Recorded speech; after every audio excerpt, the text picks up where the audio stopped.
여호와 하나님께서 말씀하십니다. 다시 한번 크게 외쳐보기를 원합니다. 여호와 하나님께서 말씀하십니다. 자, 여호와 하나님께서 우리를 향해서 말씀하실 때 우리가 어떻게 반응을 하느냐에 따라서 하나님 앞에서 우리의 삶이 어떻게 되는가를 극명하게 보여주는 창세기의 말씀입니다. 여러분, 하나님 앞에서 여호와의 말씀이 우리 귀에 들려야 되는데 그것이 안 들려지면 어떤 현상이 나타날까? 요한님께서 말씀하실 때 그 말씀이 선명하게 들리면 우리에게는 어떤 은혜가 임할까? 오늘 그 말씀을 묵상하면서 제가 요즘에 우리 주변에 일어나고 있는 극명한 환경의 문제를 좀 생각해 봤습니다. 요한님의 말씀을 잘 듣고 있으면 이런 일들을 일으킬 수 있을까? 아니면은 요한의 말씀이 안 들리기 때문에 지금 이런 일들을 만들고 있을까? 그 환경은 이런 것이었습니다. 새끼를 뺀 젖소 몸에서 성인 남성 평균 몸무게가 맞먹는 플라스틱 쓰레기가 쏟아져 나왔다. 지난달 말에 소를 성스럽게 여기는 인도에서 일어난 일입니다. 인도에서는 소를 성스럽게 여기기 때문에 함부로 안 잡아먹죠. 그래서 이 소들이 길거리를 다니면서 먹을 것을 구하기도 하고 소들이 좀 자유롭게 살아갑니다. 그런데 어떤 소가 교통사고를 당해서 병원으로 옮겨진 겁니다. 소를 신성시 여기는 인도기 때문에 아마 치료를 하려고 그랬겠죠. 그런데 이제 배가 부뚝한 거죠. 그러니까 임신을 했나 보다. 이 임신한 이 어미소를 살리기 위해서도 그렇고 그 새끼 소를 보호하기도 위해서도 그렇고 배를 갈라서 그 새끼 소를 꺼내려고 하는데 깜짝 놀란 겁니다. 그 뱃속에 엄청난 쓰레기가 들어가 있는 겁니다. 플라스틱 쓰레기. 몇 킬로가 들어 있었느냐? 71kg이 들어 있었다 그럽니다. 그러면 71kg 성인 남성 몸무게, 저 몸무게보다도 더 나가는 그러한 분량의 플라스틱 쓰레기가 그 뱃속에 들어가 있었으니까 이 소가 정상적으로 새끼를 가질 수 있었을까? 다행히 진짜 임신은 되어 있었어요. 그런데 이 새끼 소가 이 어미 소가 이런 플라스틱으로 말미암아서 영양분을 제대로 섭취하고 반추동물이잖아요. 소는 되새김질을 하잖아요. 이 되새김질을 하면서 영양분을 흡수해야 되는데 지금 플라스틱을 먹으면서 이게 제대로 되새김질이 안 되는 거죠. 그러니까 영양분이 공급이 안 되는 겁니다. 새끼는 새끼대로 어미 뱃속에서 자리 잡지 못해서 죽었고요. 어미 소도 영양분을 제대로 섭취 못하고 상처를 입은 그 상황에서 며칠을 더 살다가 죽어버렸습니다. 여러분, 지금 우리들이 살아가는 환경이 이렇다는 뜻입니다. 우리가 좀 더 편하게 살기 위해 가지고 사용하는 플라스틱들, 비닐들 쓸 때는 편한데 지금 이런 모양으로 우리 삶 속에 들어와 있는 겁니다. 생명을 손상시키는 모습으로 나타나는데 이 미세 플라스틱이 우리들 몸속으로 들어와가지고 우리도 알지 못하는 사이에 우리 몸을 파괴하고 있는 겁니다. 알지 못하는 질병들이 막 생기는 겁니다. 이런 환경적인 현상이 왜 일어날까? 하나님께서 이 세상을 만드셨을 때는 좋은 세상 만들으셔서 우리에게 주셨지, 우리가 살지 못할 환경 만들으셔가지고 너희들 한번 살아봐라, 시험적으로 한번 살아봐라, 하나님 그렇게 하신 분이 아니라는 겁니다. 너무나도 인간들이 살기 좋게, 인간이 살기에 합당한 그러한 세상을 만드시고 그러한 세상에서 사람들이 잘 살아갈 수 있도록 하나님께서는 은혜를 베푸셨습니다. 그런데 어느 사이에 하나님께서 베푸신 그 은혜의 세상이 마치 저주받은 세상처럼 바뀌어 있는 겁니다. 지난 한 주간 동안 저는 우리나라의 하늘을 바라보면서 한탄을 했습니다. 도대체 이런 공기 속에서 어떻게 호흡하면서 사느냐? 어떻게 정상적인 삶을 살 수가 있느냐? 우리의 청소년들이 밖에서 막 뛰어서 건강한 육체를 소유하고 건강한 정신으로 살아가야 되는데 이 파괴된 환경 속에서 어떻게 살아갈까? 우리의 어린 아이들이 여기에서 마음껏 호흡하면서 살아야 되는데 부모들이, 어른들이 나가면 안 돼, 나가면 안 돼 막아버리는 거예요. 폐쇄적인 삶을 사는 거예요. 교류하면서 사람이 사람을 바라보고 사람이 사람을 이해할 수 있는 기회를 상실해버리는 삶을 사는 겁니다. 여러분, 왜 이렇게 되었을까? 환경적인 파괴라는 것은 이렇게 우리를 힘들게 만드는데 오늘 우리들은 우리들의 삶의 환경을 어떻게 만들고 있을까? 어떤 방식으로 이 세상을 운영하고 있을까? 하나님께서는 우리들에게 이 세상을 정복하고 이 세상을 하나님의 뜻대로 다스릴 수 있게 만들어 주셨는데 하나님께서 원하시는 대로 우리가 제대로 다스릴 수 있을까? 그거 왜 그럴까? 여러분, 우리 믿음의 사람들, 아니 이 세상의 사람들이 여호와 하나님의 말씀을 안 듣는 거지요. 하나님께서 이 세상을 살아가는 방식을 가르쳐 주고 계시는데 그 방식을 안 듣는 거예요. 그리고 내가 편하다고 생각하는 방식대로 자꾸 해버리는 거예요. 어떻게 이 세상을 살아가야 될지 하나님께서 구체적으로 가르쳐 주시는데 그것을 안 듣는 거죠. 그러니까 내 삶의 환경이 급속하게 파괴되어 버리는 겁니다. 무너져 버리는 겁니다. 그리고 그 무너진 환경이 나를 공격하는 형상이 되어 버리는 겁니다. 여러분, 이 이야기가 오늘 성경 속에서 나오고 있습니다. 우리들의 환경이 어떻게 파괴되고 있는가? 오늘 1절 말씀을 바라보면요, 오늘 1절 말씀에서 아담과 하와가 고백하는 내용입니다. 아담이 그의 아내 하와와 동침함에 하와가 임신하여 가인을 낳고 이르되 내가 여호와로 말미암아 덕남하였다, 이렇게 고백합니다. 여러분, 이게 하나님께서 만드신 사람들의 정상적인 고백입니다. 그러니까 우리가 자녀를 낳으면 믿음의 사람의 입에서, 하나님의 형상을 닮은 사람들의 입에서 나와야 될 고백이라는 얘기를 하는 겁니다. 지금 이게 내가 낳았어, 이거 아니에요. 하나님께서 나로 말미암아 덕남하게 하셨다. 그러니까 하나님께서 하신 일이다. 이것은 하나님께서 나에게 이런 은혜를 베푸셨다, 이런 고백이 돼야 된다는 얘기를 하는 겁니다. 여러분, 그러나 세상 사람들은 절대로 그렇게 말하지 않습니다. 세상 사람들이 고백하는 방식은요, 그건 어떤 이야기냐면 우리가 낳았다, 이렇게 얘기합니다. 우리가 힘써 낳았다, 내가 힘들어서 낳았다, 이렇게 고백을 합니다.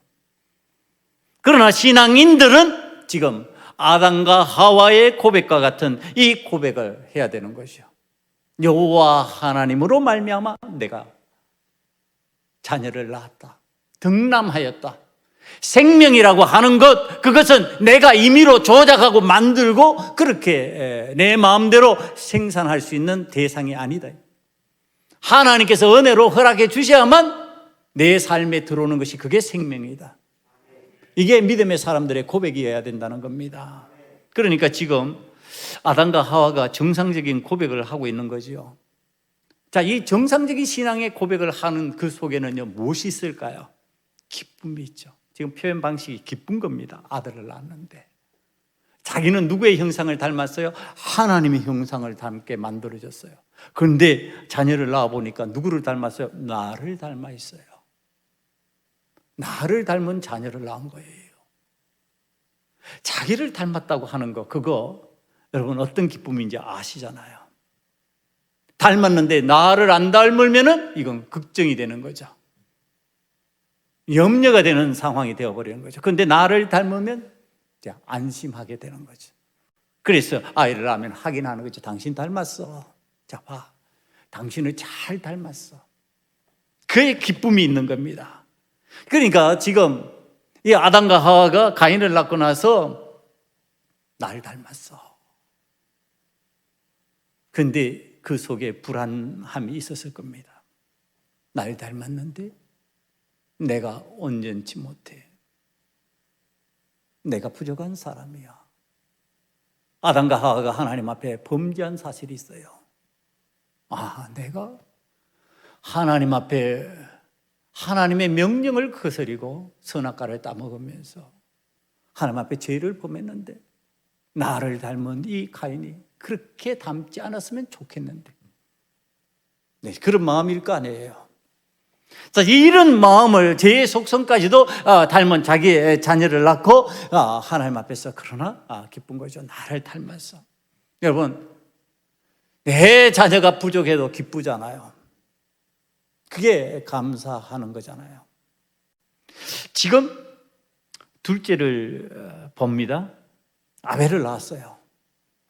아들을 또 낳고 나니까 또 기쁜 거죠. 이 성경의 표현에서 두 아들만 나와 있지만 뭐 딸도 낳았을 수 있고 그 역사 속에서 등장하지 아니하는 인물들이 있을 수 있겠죠. 지금 성경은 중심 인물들을 중점적으로 표현하면서 설명하고 있으니까 이게 낳을 때마다 기쁘겠죠. 닮았구나. 나를 닮아서 5손가락, 10손가락이 있고 5발가락, 10발가락이 그대로 있네. 야, 보기 좋다. 그러면서도 한쪽에서는 제 속성을 닮았는데 어떡하지? 이거 안 닮았으면 좋겠는데. 그런데 그것까지도 닮은 자녀가 낳는 거죠. 그것까지도 닮은 자녀. 그래서 어떻게 해야 될까? 지금 이제 하나님 앞에서 물어야 되는 상황이죠. 내 자녀를 육성하는데 지금 내 자녀를 키워나가는데 하나님 앞에 묻지 않고 될 수 있을까? 안 물어도 될까? 내 마음대로 막 키워버려도 될까? 그래서 일어나는 세상에 지금 일들이 어린아이들이 무참히 희생되는 일이죠. 여러분, 목회자가 영적으로 자녀를 육성할 때 하나님 앞에 안 물어도 될까요? 묻겠죠. 그래서 기도하는 거죠. 하나님, 어떻게 해야 될까요? 어떤 방법이 좋을까요? 무엇을 해야 될까요? 여러분, 하나님 앞에서 우리들은 우리의 자녀들을 육성하기 위하여 하나님 앞에 묻는 자가 되어야 된다. 하나님, 내 자녀들을 교회에 출석 안 시켜도 될까요? 내 자녀들을 예배자가 되게 만들지 않고 예수 그리스도를 구주로 시인하지 않는 자녀로 살게 만들어도 괜찮을까요? 물어야죠. 네, 나의 어리석음을 닮았을 수 있잖아요. 나의 부족한 그 부분을 닮을 수 있는 가능성이 열려 있잖아요. 여러분, 우리는 하나님 앞에서 죄의 속성을 가지고 아담과 하와가 범한 그러한 모습의 잘못을 가지고 살아가는 사람들입니다. 내 자녀가 나를 닮아서 기쁘기는 하지만 내 속에 부족한 것, 내 속에 연약한 것을 그대로 그도 닮았을 가능성이 많다. 자, 이 문제를 가지고 아담과 하와가 씨름하면서 아마 자녀를 키워나갔을 겁니다. 저희 드디어 이 가인과 아벨이 성장했어요. 이제 성장하면서 성숙해져서 자신의 삶을 책임질 수 있는 사람이 되었습니다. 그래서 그가 성장하면서 성숙해지면서 독립적인 삶을 살 수 있는 그러한 사람이 되었을 때 한 일이 오늘 성경에 이제 표현되는 겁니다. 그게 뭐였냐면 제사입니다. 전에는 아버지 아담이 하나님 앞에서 제사를 주관했겠죠. 제물을 드리면서. 그런데 이제 독립적으로 하나님 앞에 제물을 드릴 수 있는 사람으로 성장했습니다. 아담과 하와가 등장하지 않는 채 지금 아벨과 가인이 제물을 하나님 앞에 드리면서 제사를 드리는 장면이 성경에 등장합니다. 자, 이제 하나님께서 나에게 은혜를 베풀어 주시고 하나님께서 나에게 길을 열어 주시고 하나님께서 나를 도우셔서 이제 땅에 소산이 넘치나이다. 그래서 그가 땅의 소산으로 가인은 하나님 앞에 제물을 드립니다. 목축을 했던 아벨은 양의 첫 새끼와 그 기름으로 제사를 드리는 상황이 3절에서 4절에 등장합니다. 이 하나님의 말씀을 우리들이 보면서 생각하게 되는 것. 그리스도인으로서 신앙인으로서 하나님 앞에서 성숙해지면 뭐를 할 줄 알게 돼 있다? 제물을 드려 제사를 드릴 줄 알게 돼 있다. 하나님 앞에 예배하면서 예물을 드릴 줄 아는 자가 되게 돼 있다. 그게 하나님의 은혜니까.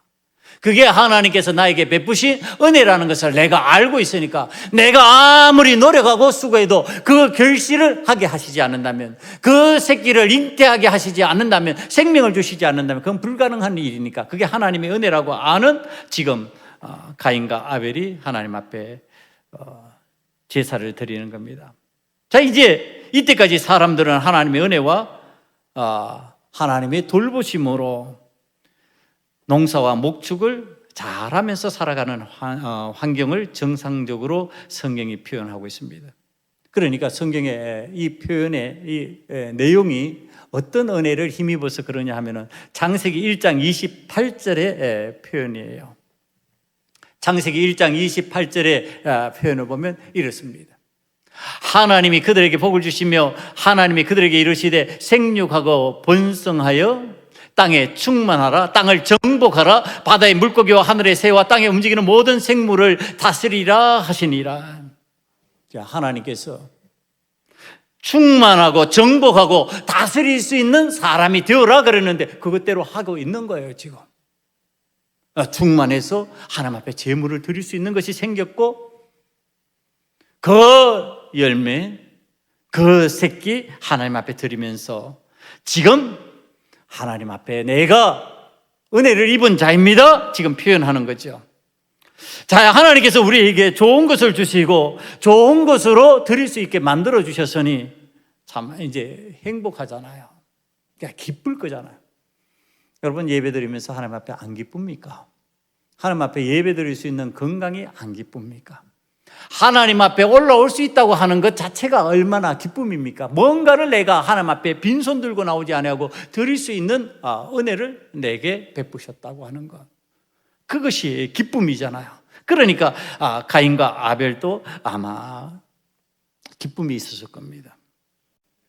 자, 이게 우리가 하나님의 형상을 닮은 사람으로 하나님의 은혜를 누리고 살아가면 반드시 임하게 되는 것, 그게 뭘까? 하나님께서 환경을 다스릴 수 있도록 다스림의 은혜를 주십니다. 그 다스림 속에 충만하고 정복해서 차지하는 것, 그것이 있어요. 누리는 것이 있어요. 하나님께서 다스리게 하시면 내가 누리는 것이 있는데 그 누림을 감사로 표현하고 있는 겁니다. 지금 제물로 표현하고 있는 겁니다. 그러니까 하나님께서 하나님의 형상을 닮은 사람에게 반드시 은혜를 주시는 것, 그거는 너희들이 다스리라 하는 다스림의 은혜입니다. 그러니까 환경에 다스림을 당하는 사람이 아니라 환경을 다스릴 수 있는 사람이 되게 만들어 놓으셨다. 자, 그러면 이제 환경적 요인이 생기는 거, 이건 누구 책임이다? 우리 책임이다. 환경이 파괴되는 거, 그건 누구 책임이다? 우리 책임입니다. 왜? 하나님께서 우리가 다스려서 그것을 잘 운영하게 만들어 놓으셨기 때문에 그렇다는 겁니다. 하나님의 은혜로 아름다운 세상을 받은 우리가 이 아름다운 세상을 잘 다스리며 살아갈 수 있도록 하나님께서 만들어 주셨으니까 얼마나 좋을까요? 계속 그렇게만 되면 얼마나 좋을까요? 그런데 쓰레기가 찼잖아요. 쓰레기를 섭취하는 생명들이 생겨나고 있잖아요. 자, 이 가인과 아벨에게 하나님께서 이렇게 은혜를 베풀어 주셨으니까 그 은혜를 누리면서 행복하게 살면 얼마나 좋을까? 그런데 그렇게 안 되더라는 얘기를 하고 있는 겁니다. 하나님의 은혜를 아는 가인과 아벨이 하나님께 제사를 하는 형식으로 감사를 표현하고 있는데, 하나님 은혜 주셔서 감사합니다. 이것이 지금 제물로 하나님 앞에 드려지는 거예요. 그러면은 이 은혜 감사하고, 하나님께서는 우리에게 다스리시는 권한을 허락해 주셔서 복을 주셨고, 복을 주셨으니 감사하다고 표현하고, 자, 이게 하나님 앞에 감사하니까 하나님 또 복을 주시고, 자, 이렇게 계속 순환되면서 정상적으로 이 세상이 운영돼야 되겠는데, 그런데 브레이크가 걸립니다. 하나님 앞에 은혜를 받고 감사하는 이들이 제물을 드렸는데, 똑같이 두 사람이 제물이라고 하는 이름의 것으로 하나님 앞에 드렸는데요. 그런데 여호와 하나님께서 이렇게 성경에서 표현하고 계십니다. 가인과 그의 제물은 받지 아니하셨다. 그리고 아벨과 그의 제물은 받으셨다. 여러분, 이게 성경에서 표현할 때 왜 이렇게 제물을 받으셨다, 받지 않으셨다 이렇게 표현하지, 가인과 아벨, 그 제물, 아벨과 그 제물이라는 표현을 했을까? 여러분, 이게 이유가 어디에 있느냐 하면요, 제물과 사람은 일치를 이루는 거예요. 다시 말하면은 내가 하나님 앞에 제물을 드리는데 하나님께서 내 마음을 그곳에 드릴 수 있도록 만드신 거예요. 그래서 제물은 나와 일치를 이루는 거예요. 그러니까 제물을 받으시면 나를 받으신 거예요. 나를 받으시면 내가 드린 제물을 받으신 거예요. 이건 따로 뗄 수가 없어요. 우리는 자꾸 착각을 하게 말하는 경우들이 있어요. 제물을 받으시고 우리는 아닐 수도 있다. 이게 여러분 아주 잘못된 신앙적 내용이에요. 제물과 우리는 일치를 이루고 있다. 하나님 앞에 드리는 자가 하나님께서 받으시는 자요, 하나님께서 받으신 자는 하나님께서 그 제물도 받으시고 계시다. 성경이 지금 그거 가르쳐주고 있는 거죠. 그런데 여러분, 이제 우리가 궁금한 거 있잖아요. 그게 뭐냐 하면은, 야, 하나님께서 왜 가인의 제물은 안 받으셨을까? 제물이라는 이름으로 가인도 올렸고 아벨도 올렸는데 왜 안 받으셨을까? 이게 성경에 안 받으셨다고 하는 명확한 이유를 설명하지 않았어요. 그럼 성경은 우리가 명확하게 밝히지 않았으니까 이 부분을 그냥 모르고 넘어가도 좋다 이런 표현은 아니죠. 명확하게 밝히지 않았지만은 하나님께서 의미 전달을 하시면서 가르쳐 주시는 내용이 있어요. 그러니까 이 둘을 놓아야 되는 거야. 둘을 같이 놔야 돼요. 가인과 제물, 아벨과 제물을 함께 놓아야 돼요. 함께 놓으면서 지금 살펴야 되는 거예요. 왜 가인과 제물은 받지 않으셨을까? 왜 아벨과 제물은 받으셨을까? 함께 놓고 보면은요, 보이는 게 생겨요. 함께 놓고 보면요, 자, 이렇게 성경이 표현하고 있는 표현 방식을 보게 됩니다. 그건 뭐냐 하면은요, 가인은 땅의 소산을 드렸고 이렇게 표현하고 있어요. 땅에서 얻어지는 그 결실물을 하나님 앞에 드렸다는 거예요. 그러니까 농사를 지어서 농사 지은 것을 드린 것이 맞아요. 그런데 아벨은 어떤 표현을 성경이 하고 있느냐 하면요, 양의 첫 새끼와 그 기름을 드렸다 이렇게 표현합니다. 자, 이제 여기에서 차이가 나는 겁니다. 지금 가인과 아벨의 제물 드리는 방식을 이렇게 같이 놓고 보니까요, 가인은 곡식을 거둔 것 중에서, 열매를 거둔 것 중에서 드렸어요. 그런데 빠져 있는 게 뭐냐면은 첫 번째라는 것이 빠져 있어요.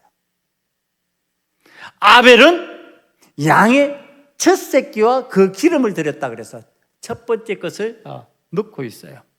이게 무슨 의미일까?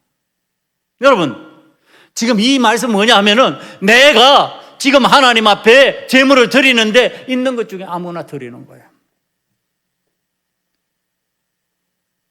제가 몇 번 얘기한 거예요. 우리 교회 처음 와서 헌금을 보고 제가 깜짝 놀랐다고 그러잖아요.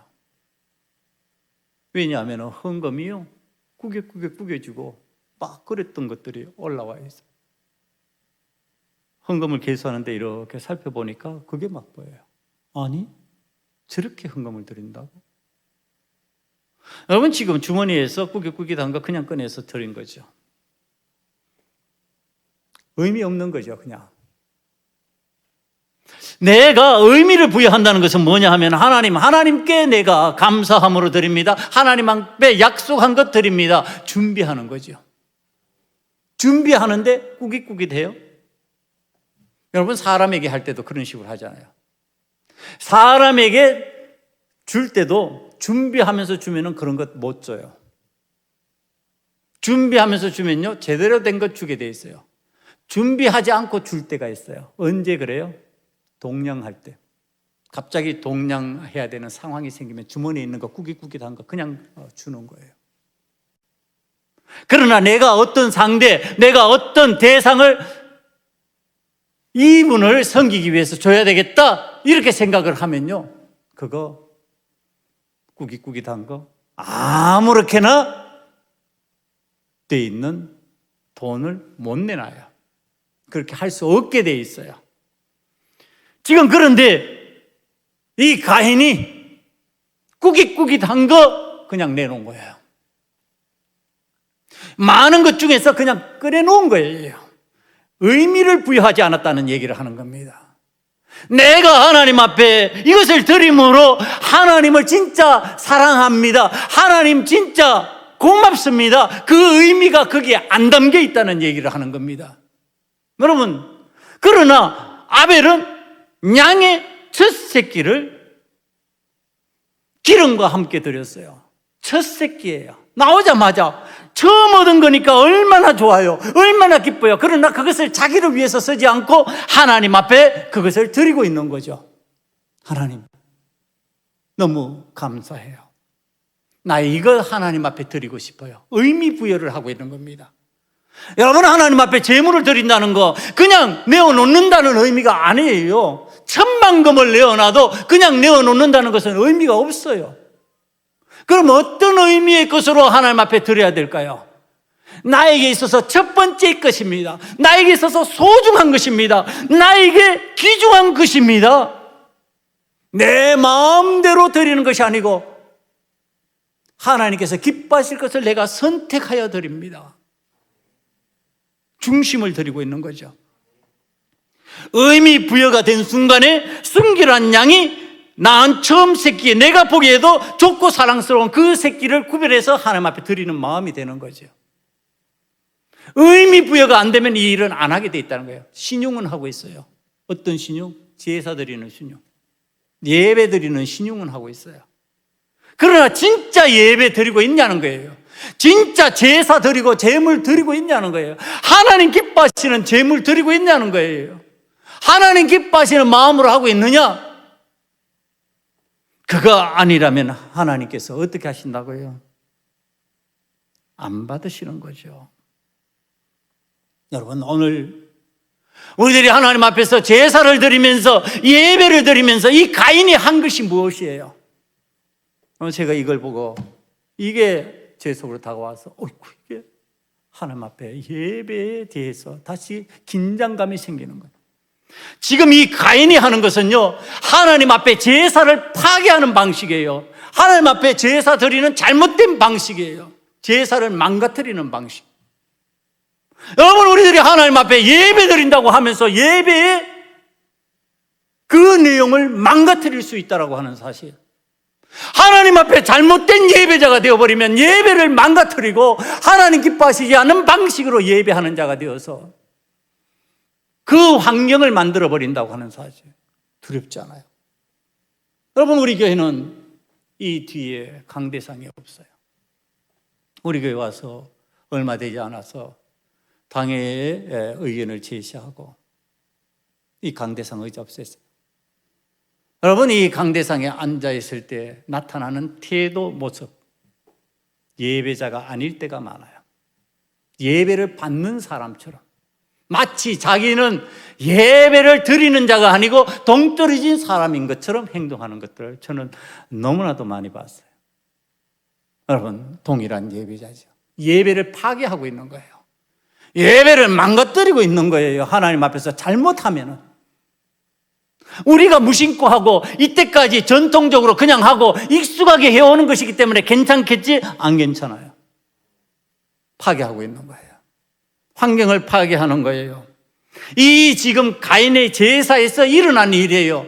제사 드리는 모습이 잘못된 제사를 드림으로 가인은 하나님 앞에 제사 드리는 것을 파괴하고 있다. 망가뜨리고 있다. 하나님께서 가인을 향해서 뭐라고 그러셨을까? 하나님의 마음을 제가 읽어보려고 그랬어요. 가인아, 나는 내 제사 안 받아. 내가 거지가 아니잖아.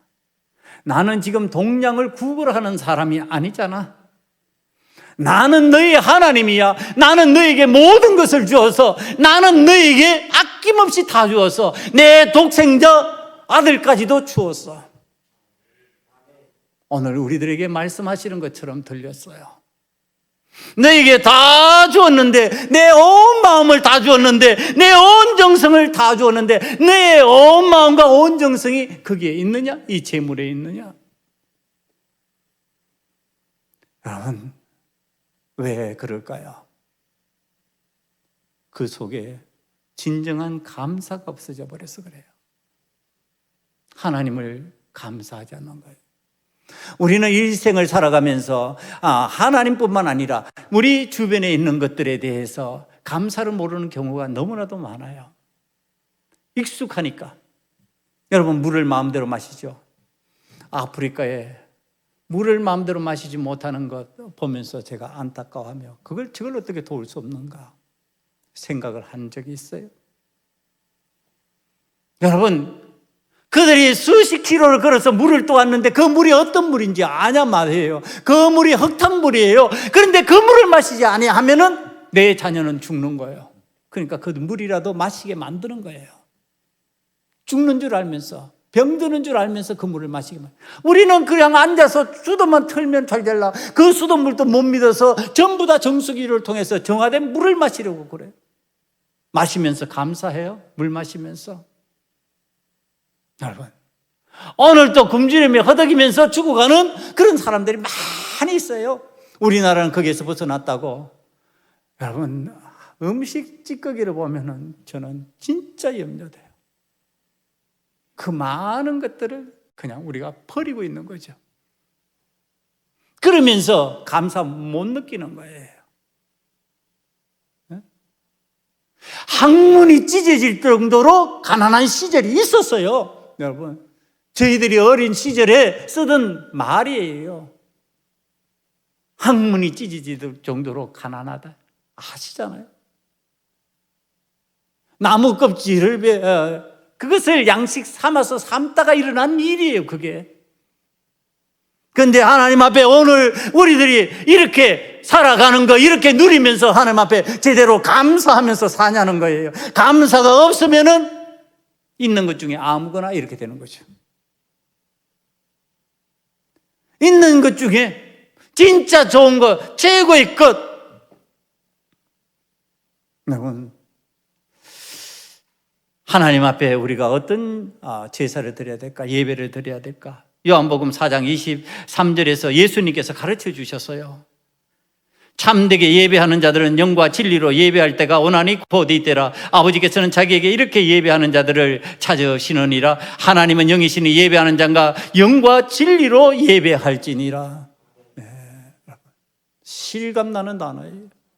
예배 와가지고 턱 넉놓아서 꺼벅꺼벅 졸면서 이 생각 저 생각 온갖 세상 생각 다 하면서 예배 드릴 수 있느냐? 예배 못 드린다는 거예요. 그 예배 안 된다는 얘기를 하는 겁니다. 아무튼 집중해야 되고 온 마음을 다해야 되고 온 정성을 다해서 하나님 앞에 예배 드려야 되는 우리들인데, 그 마음으로 하나님 앞에 예배 드려야, 그 마음으로 제물을 드려야 하나님 앞에 제대로 드리는 예배가 되고 제물이 되는데, 지금 이런 의미로 우리가 하나님 앞에 하고 있느냐? 자, 아벨의 제물 첫 번째, 이걸 다시 생각해 봅니다. 이 첫 번째라고 하는 것의 의미가 무엇일까? 여러분, 첫 번째 난 것이 귀중하잖아요. 장자. 그래서 사람 또 장자라 그러면은, 요즘에는 이제 법이 바뀌어져서 안 그랬습니다. 옛날에는요, 재산이고 모든 것이 우선순위가 있었어요.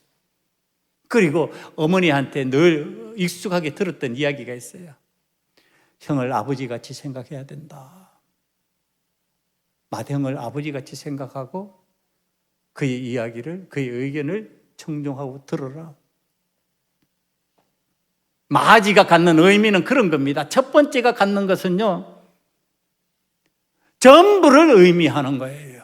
그 가정의 전부. 그래서 하나님 앞에 지금 이 첫 번째를 드리는 것은 모든 것을 다 드린다는 의미가 있고요, 그 다음에 나에게 있어서 가장 좋은 거예요. 실질적으로는 좀 못할 수도 있겠죠. 뒤에 더 좋은 것이 나올 수도 있겠죠. 무화과 열매처럼요. 파괴가 아니라 그 뒤에 나오는 것이 태나로 더 좋은 열매인 것처럼 그런 경우도 있겠지만, 의미가 그렇다는 겁니다. 이 첫 번째 낳은 것이 나한테는 소중한 거예요. 너무나도 좋은 것으로 여겨지는 거예요. 이게 농사를 지었는데 그 첫 번째 것이 열매를 맺혔어요. 다른 사람들은 볼품없고 별 볼 일 없다 그러는데 나는 너무 좋은 거예요, 그 열매가. 그럼 그거 들고 누구에게 주고 싶어요? 가장 소중한 분에게 주고 싶지 않겠어요? 가장 소중한 사람이 먹었으면 좋겠다고 생각하지 않겠냔 말이에요. 그게 가장 좋은 것이에요. 그 다음에 그것은, 첫 번째 것은요, 다시 얻지 못해요. 탤런트가 그런 고백을 하는 걸 봤습니다. 상을 많이 탄 분이에요. 근데 저는 신인왕 타이틀을 못 얻었습니다. 그건 이 세계 한 번밖에 없잖아요, 신인왕은. 살아가면서 이 상, 저 상은 많이 받았는데 신인왕은 못 받았다고. 그게 첫 번째 받는 상이거든요. 그러니까 그때 한 사람밖에 없어요. 그게 진짜 이거는 기회가 많이 주어지는 게 아니에요. 그러니까 지금 이것은 삼중적 의미를 가지고 있어요. 모든 것을 다 드리는 첫 번째, 가장 좋은 것을 드리는 첫 번째, 귀중한 것을 드리는 첫 번째. 그러니까 모든 것, 가장 좋은 것, 귀중한 것을 뭉쳐서 하나님 앞에 드렸는데, 그게 첫 번째 낳은 양 새끼예요. 아름다운 그 양이에요. 이 의미 전달을 지금 하나님 앞에 하는 겁니다. 지금 하나님께서 우리에게 말씀으로 의미 전달을 해주시죠. 자, 우리도 반응해서 하나님 앞에 내 제물 드림의 의미를 전달하는 거죠. 하나님, 나 이거 드리는 거 있죠. 이 의미 어떤 건지 아세요? 하나님, 내 중심 보시죠. 내 중심 속에는요, 모든 것을 드리는 거예요. 귀중한 것을 드리는 거예요. 가장 좋은 것을 드리는 거예요. 이 마음인 거죠. 그러니까 하나님께서 그 의미를 받아들였어요. 그래, 좋다. 네가 정말로 모든 것을 다 나에게 주는구나. 가장 좋은 것을 나에게 주는구나. 가장 귀중한 것을 나에게 주는구나. 그러니까 나는 그것을 받겠다. 받아들이는 거죠. 자, 지금 하나님께서 제사의 의미, 하나님을 섬기는 방법에 대한 말씀의 의미를 우리에게 전달해 주시는데, 그것에 대해서 내가 그 의미를 받아들이고 내가 반응하면서 일치를 이뤘어요. 그때 하나님께서 받으시는 거예요. 그때 하나님께서 그 제물을 받으시는 거예요. 내가 내 마음대로 드린다고 하나님이 받으시는 게 아니라 하나님께서 우리에게 말씀을 주시는 그 의미와 내가 하나님 앞에 의미를 담고 드리는 것이 일치를 이루었을 때 하나님 그때 받아주시는 거예요. 그때 응답이 이루어지는 거예요. 자, 이제 가인이 그 제물을 받지 않은 이유를 또 다른 성경의 내용 속에서 찾아내야 됩니다. 왜 가인을 하나님께서 안 받으셨을까? 그랬더니 5절 말씀이 눈에 들어왔어요. 가인과 그의 제물은 받지 아니하신지라 가인이 몹시 분하여 안색이 변하니 그랬어요. 하나님께서 제물 안 받으셨잖아요. 그러니까 안색이 기분이 확 나빠진 거예요. 여러분 기분 나빠졌어요? 저 이걸 어떻게 설명을 할까 생각을 합니다. 여러분 내가 아내에게 선물을 준비해요. 내 생각대로 내가 좋아하는 것을 내가 이건 참 좋은 것 같아. 그래서 선물을 줘야지. 그래서 내가 해주고 싶은 것을 갖다가 준비해서 생일을 맞이해서 선물을 줘요. 우리 집 사람이 할미꽃을 좋아해가지고 할미꽃을 줬어요. 나는 이게 좋은 선물일 거라고 생각해서 줬어요. 그런데 집사람이 야, 할미꽃밖에 못하냐 이렇게 됐어요. 할미꽃밖에 못하냐. 그러면 어떻게 해야 돼요? 그러면 어떻게 해요? 당신이 좋아 뭘 해줬으면 좋겠어? 이를 물어야죠. 그렇잖아요. 지금 내 아내 중심으로 지금 선물을 드리는 거잖아요. 내 중심으로 드리는 게 아니라 주는 게 아니라니까요. 내 마음도 내가 이거 했으니까 이거 왜 안 받아? 왜 기분 나빠해? 그거 안 된다는 얘기를 하는 겁니다. 누구에게 초점이 맞춰져 있냐면요, 받는 사람에게 초점이 맞춰져 있는 거예요. 그럼 받는 사람이 기뻐하면서 받아야 될 것을 해야지. 그건 물어야 되잖아요. 지금 방식이 그렇잖아요. 지금 가인이 왜 몹시 분하여 안색이 변했냔 말이에요. 누구 안색이 변해야 돼요? 하나님 안색이 변해야죠. 하나님이 화가 나시는 상황이 되었잖아요. 왜? 있는 것 중에서 아무거나 드렸으니까. 내가 생각하는 좋은 방식으로 해버렸으니까. 할미꽃 좋아한다고 그냥 내 생각에 할미꽃 좋아하니까 이거 그냥 하면 되겠네. 그러고서 할미꽃 주면은 상대편이 원하는 것이 아니면은 내가 바꿔야죠. 당신 그럼 뭘 좋아해? 뭐 해주면 좋을까 물어야죠. 화낼 일이 아니죠, 그거는. 지금 하나님 앞에 드린다는 의미가 그런 겁니다. 하나님께서 뭘 좋아하실까? 그걸 지금 물어야죠. 그런데 오늘 우리는 하나님 앞에 드리는 것이 내가 좋아서 드리면 돼. 이런 거예요. 내가 좋아서 드리면 돼. 그래서 하나님의 종으로 부르심을 받는 사람을 드릴 때도 내가 좋아서 그냥 하나님 앞에 세우면 돼. 맞아요? 하나님께서 좋아하시는 사람을 세워야지. 하나님께서 기뻐하시는 인류를 세워야지. 하나님께서 기뻐하시는 방법으로 일할 수 있는 사람을 세워야지. 내가 기뻐하면 되는 거예요? 안 되죠. 여러분, 지금 가인이 분노를 표시하고 있는데 이 분노 맞냐는 거예요? 안 맞다는 거예요.